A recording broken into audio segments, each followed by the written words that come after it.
educational background and teaching skills? Alright, I studied in the University of the Philippines, Diliman. I studied secondary education, major in English, minor in speech and literature. And then after that, I think it was my fourth year or fifth year. I actually extended a bit because I was involved in singing with UP Singing Ambassadors. So I extended 1 year, and then I had my practice teaching in UPIS. So inside UP, wherein I was able to experience co-ed for the first time for a semester.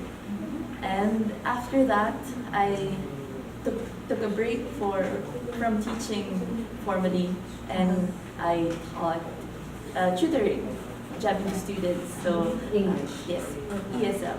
Oh, all right. And then after a year, I applied to Secret. And then for the first year, I taught grade 8 and grade 9. And then after 2 years, I became team leader of grade 8 English.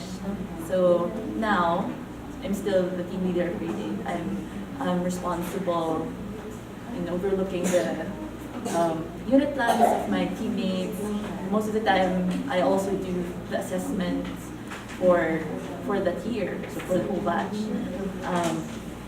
Since Safer School is also a level 3 pass accredited, that's why our curriculum is a little bit different from the usual curriculum in the Philippines. It's actually closer to the curriculum, I think, in abroad. That's why most of the things that we teach them, it's actually writing. We have drafts, so I'm very used to checking already drafts over and over again. I think that's the bulk of what I do, and also teach literature and speech, because every quarter that's a requirement. Do you have like a separate course for speech? Not yet. Okay. So maybe in the future, So but it's like integrated with English when you teach like a lesson in English. it's like a unit. So the first Oh, unit will be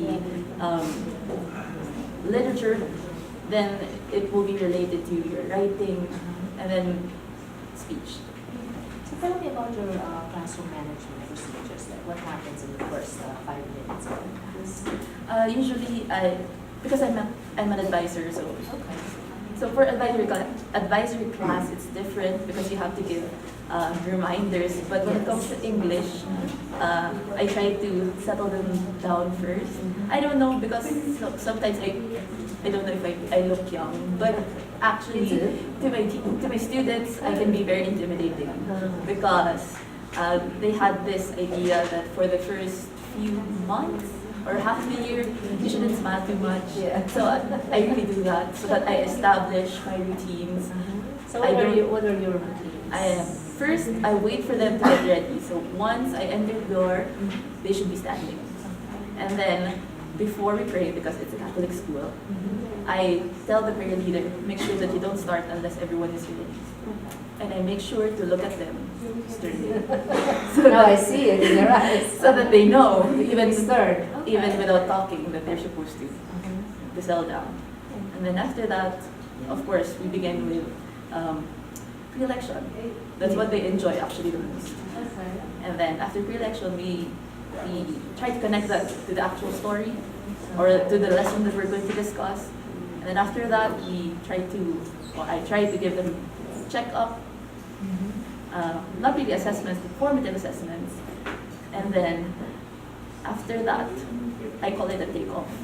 So how would I use this in my life, in a practical sense? Sometimes you can really connect. So for example, it's expository essay. It's something that you really use in college, in everything that you will write. But sometimes it's a little bit difficult to connect. So for example, a story that they cannot relate that much.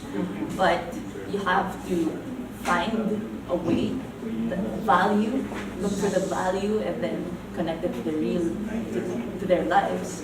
Okay?